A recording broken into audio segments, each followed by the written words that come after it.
Fala, filhotes, vocês estão vivos? No vídeo de agora nós vamos falar um pouquinho sobre as atividades do PET, dos PETs, né? Plano de Estudo Tutorado do Governo do Estado de Minas Gerais. Vamos para a atividade da semana 3. E na semana 3 nós vamos falar um pouquinho sobre corpo e psiquismo. O que é o corpo e o que é psiquismo? O corpo geralmente está relacionado ao nosso soma em grego. O nosso corpo quer dizer soma, ou seja, a realidade material, a realidade concreta da nossa existência. Então é isso aqui, né? Esse rosto, esse corpo, os nossos órgãos, a constituição biológica do nosso ser. Enquanto o psiquismo geralmente está relacionado à nossa psique, que pode ser tanto a nossa mente, a nossa alma ou o nosso cérebro.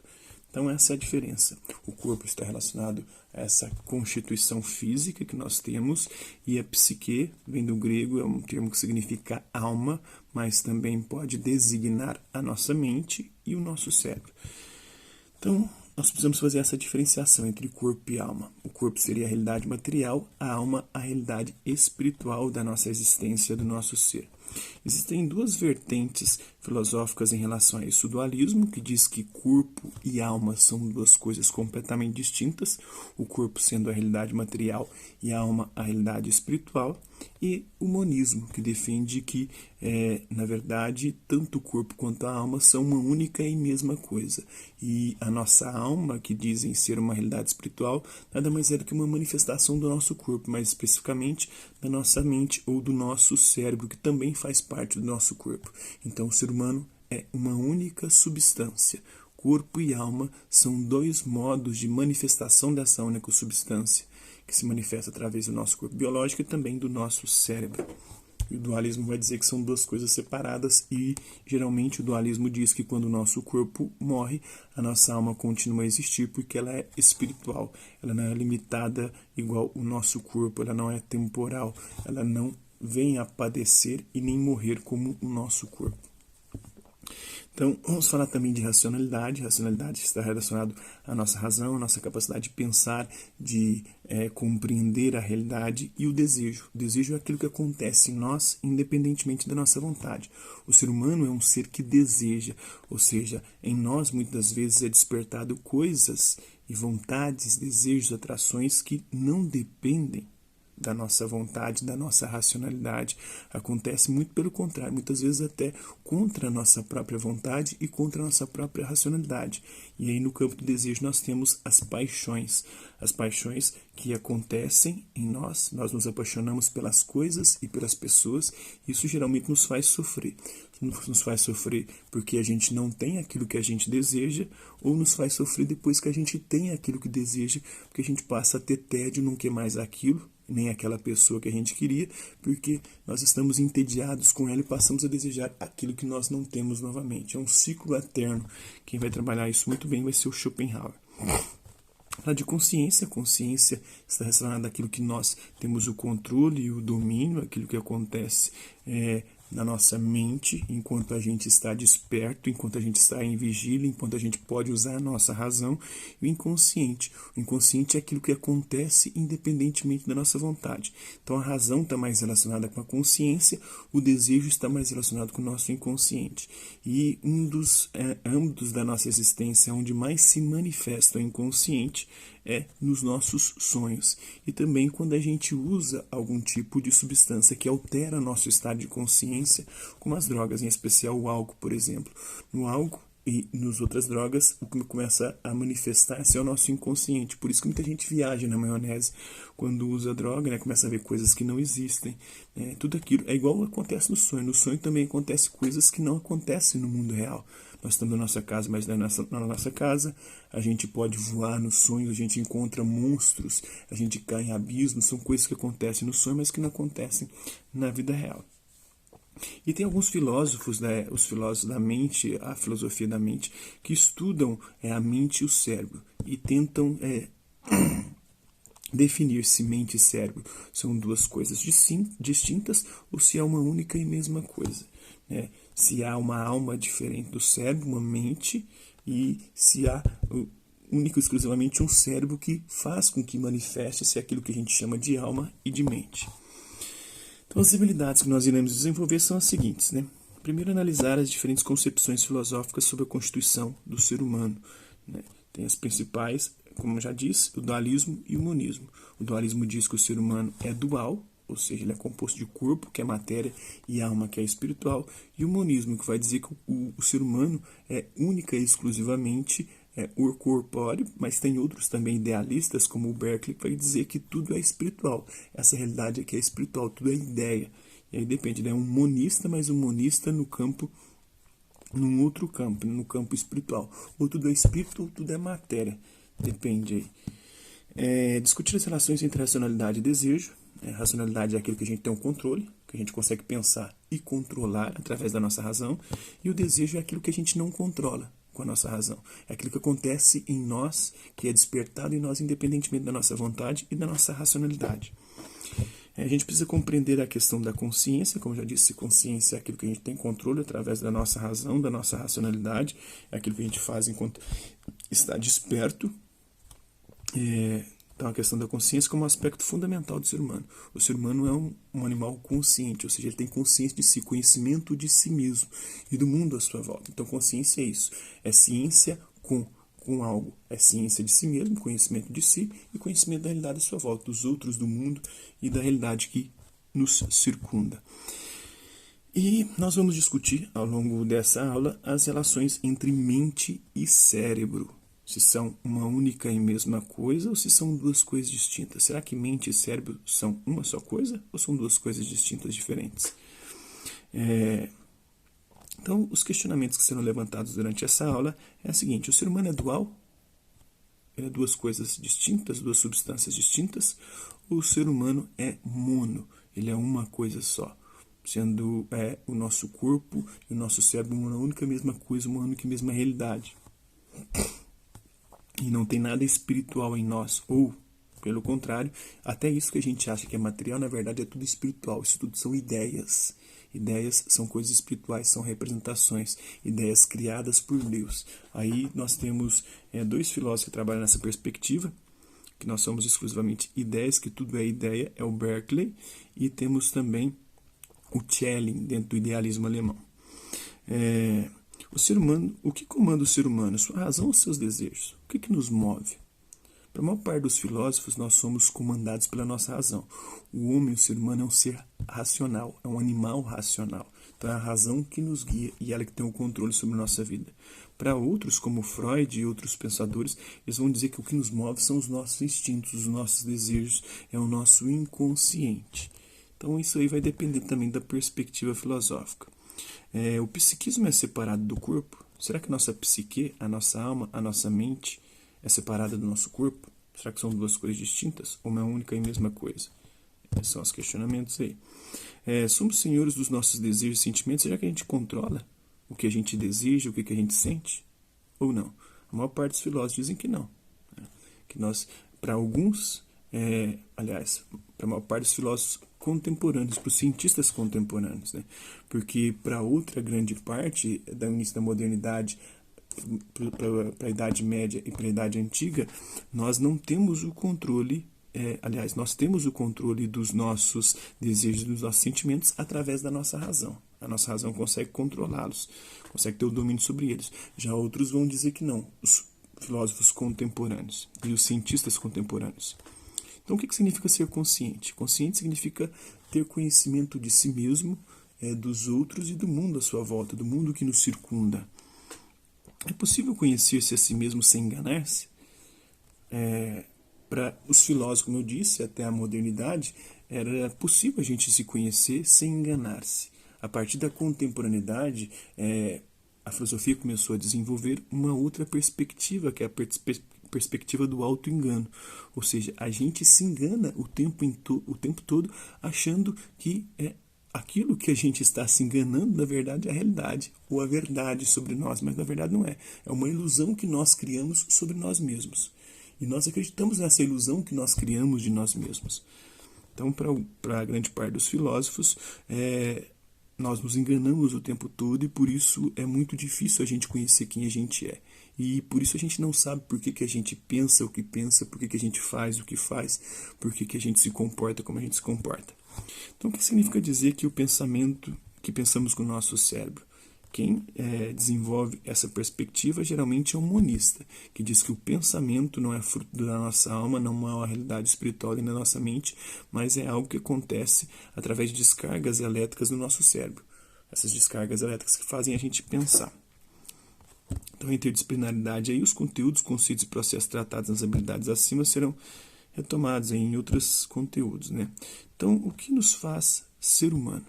O que faz do ser humano ser humano? Muitos disseram que o ser humano se distingue porque ele é um animal racional, que pensa e que tem um controle sobre suas ações. Outros vão dizer que o ser humano não é só um animal racional, mas ele é um animal também sentimental, dotado de desejos.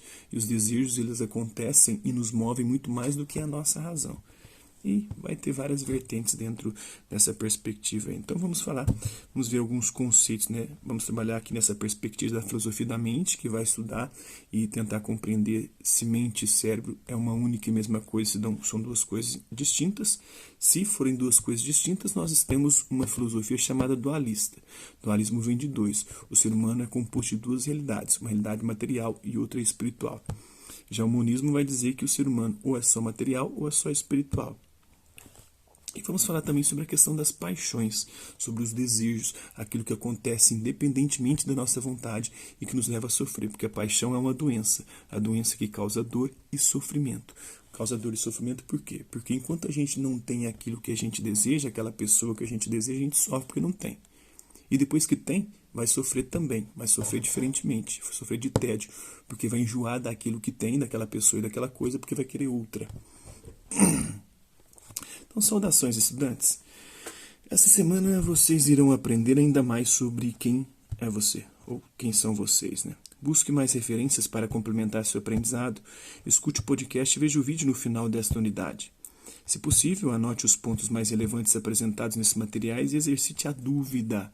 Lembrando que a dúvida é fundamental. O Descartes dizia, devemos duvidar de tudo, até chegar em algo que seja indubitável.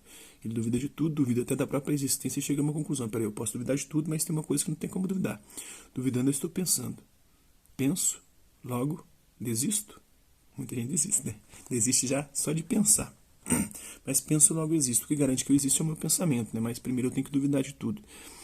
Sempre elabore perguntas levando em consideração as informações que você compreendeu a partir dos seus estudos. Coragem. Né? Jesus dizia, coragem eu venci o mundo. A filosofia diz, coragem, sapere aude, ouse ter coragem e buscar o conhecimento por você mesmo e não fique dependendo da gente, dos professores. Busque o conhecimento por você mesmo, para você se tornar autônomo, independente e não ficar dependente sob a nossa tutela. Ainda mais nesse tempo de pandemia. Vocês que estão estudando aí, que pretendem fazer uma faculdade, vocês têm que buscar o conhecimento por vocês mesmos. Né? Eu, particularmente, tenho feito isso, desde que eu passei a entender a importância do conhecimento. Eu fiz um ensino médio meio que para as coxas e acabo sentindo esse reflexo na minha vida hoje. E hoje eu busco muito mais por mim mesmo o conhecimento do que por conta de professores, porque já tem alguns anos que eu saí da universidade, fiz as minhas especializações e não voltei mais para fazer mestrado, doutorado, apesar de que pretendo, mas eu gostaria de poder fazer sem depender deles, né? Porque eu estudo muito. Mas vamos voltar no conteúdo aqui. Embora o termo fenomenologia, que significa o estudo dos fenômenos é tudo aquilo que aparece para a nossa consciência, já tenha sido utilizado por Hegel vai falar da fenomenologia do espírito, ou seja, de como desenvolve a nossa racionalidade, nosso pensamento, a nossa consciência, a nossa realidade espiritual, que para ele é diferente da realidade material do nosso corpo, mas é da nossa mente, em sua obra Fenomenologia do Espírito, onde o termo designa a aparição ou manifestação do espírito. Para ele existe um espírito racional que rege toda a realidade. Com o filósofo alemão Edmund Russell, que o termo assumiu o peso de um método próprio de se pensar, de se fazer filosofia ou ainda de se fazer ciência. Para Russell, não se pode ter certeza de qualquer teoria se ela não for construída em solo seguro, em algum dado indubitável, numa evidência que não se possa questionar. Essa evidência, segundo ele, é a da consciência. Não tem como duvidar da sua própria consciência, porque duvidando você está pensando. E quando você está pensando, o pensamento é uma atividade da sua consciência. Ou seja, algo que possamos conhecer, pensar, sentir, dizer, sentir, enfim, qualquer ideia ou representação que se faça do mundo se dá, antes de tudo, na consciência. E a nossa consciência é intencional, ela tende para as coisas e busca descrevê-las para poder conhecê-las. O homem se define não apenas por ser racional, mas fundamentalmente por ter consciência de si e do mundo à sua volta, das pessoas e da realidade que nos circunda. Consciência aqui não significa um saber o que eu estou fazendo. Em termos psicológicos, como o contrário ao inconsciente. Inconsciente é aquilo que você não tem domínio, controle e razão.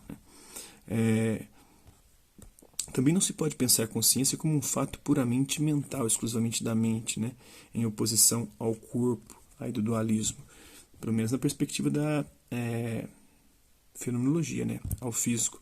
Consciência deve ser compreendida como um modo próprio do homem ser e perceber o mundo à sua volta, enquanto totalidade física, mental, espiritual, emocional, racional e qualquer outra dimensão que se queira associar aqui. Então, a fenomenologia engloba tudo, enquanto o Descartes, que era exclusivamente racionalista e idealista, para ele a única coisa que a gente pode ter certeza é do nosso pensamento e das nossas ideias. As nossas ideias é a única coisa real que nós podemos conhecer. E ele leva muito em consideração somente a razão, não os desejos. Para ele, os desejos estão numa outra categoria exclusiva ligada ao corpo, e o corpo pode ser uma ilusão, porque a experiência sensível nos engana. O Descartes ele é um racionalista, e os racionalistas vão contra os empiristas. O racionalista diz que o que é a fonte e origem de todo conhecimento é a razão, enquanto para o empirista a fonte e origem de todo conhecimento é a experiência sensível, os sentidos, visão, audição, tato, paladar e olfato. E para você? A gente conhece graças à razão, ao nosso pensamento, ou graças aos sentidos, visão, audição, tato, paladar e olfato.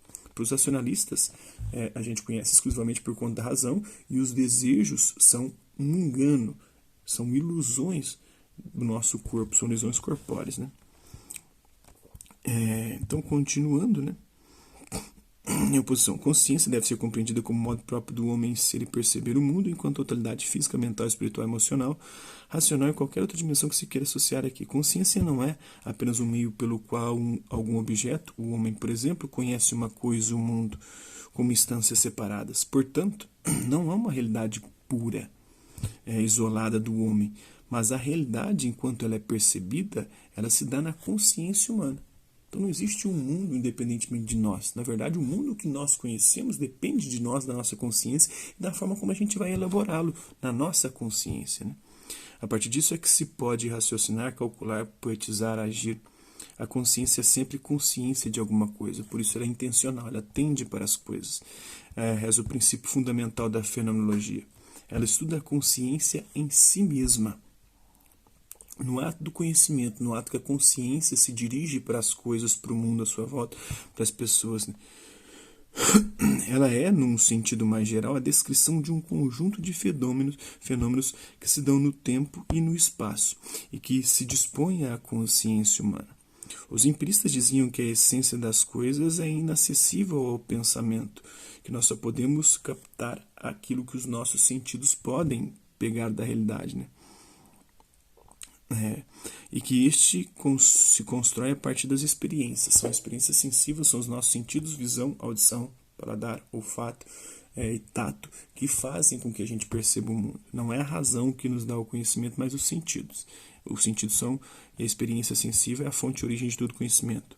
O risco do empirismo é de cair na falta de certezas absolutas, porque tudo passa a ser relativo. Cada indivíduo vê as coisas de uma forma diferente, ouve de uma forma diferente, sente cheiros e sabores e tem tato diferente. Válidas universalmente. O que a ciência busca geralmente, a filosofia, é a universalidade. É algo ser válido em qualquer tempo, qualquer lugar, para qualquer pessoa. Ou seja, num ceticismo, além de retirar da mente e da razão um papel preponderante no ato do conhecimento. Os idealistas, ao contrário, admitiam que o pensamento pode chegar a contemplar a essência, que é a ideia, a representação da realidade, pois a mente humana possui condições a priori às categorias de Kant, por exemplo, isto é, anterior a qualquer experiência que a possibilita pensar conceitos universais. Então existem estruturas universais nos seres humanos que nos permitem extrair da realidade categorias também universais da própria realidade. O seu risco é deixar o conhecimento à mercê da mente humana, numa atividade puramente psicológica, subjetiva, né, o psicologismo. A fenomenologia, por seu turno, quer superar esse dualismo. Então, nesse aspecto, ela vai contra Descartes, né? Segundo Russell, tanto a experiência quanto a universalização da metafísica só fazem sentido e se organizam enquanto representações na consciência humana. Elas só fazem sentido quando elas já estão na nossa consciência e nossa consciência as elabora. Portanto, é a partir dela que devemos compreender como se dá o conhecimento. Se na concepção clássica, seja no empirismo ou no idealismo, o sujeito está separado do objeto, no ato do conhecimento, para a fenomenologia eles estão numa relação indissociável. Então, sujeito e objeto estão misturados, estão tudo aqui na nossa consciência. O sujeito que conhece, que é a minha consciência, e o objeto que é conhecido por quem? Pela minha consciência. A consciência está entrelaçada com o mundo. Perceber é perceber o mundo no mundo, na sua consciência. Não é apenas um ato imaginativo psicológico, nem uma pura recepção de sensações advindas da experiência ou ainda um ato reflexivo racional. Perceber é um movimento, uma atividade, uma contemplação com forte caráter emotivo, que envolve as nossas emoções, os nossos desejos, as nossas paixões. Isso quer dizer que a percepção do mundo que a gente tem sempre se dá com um caráter motivado.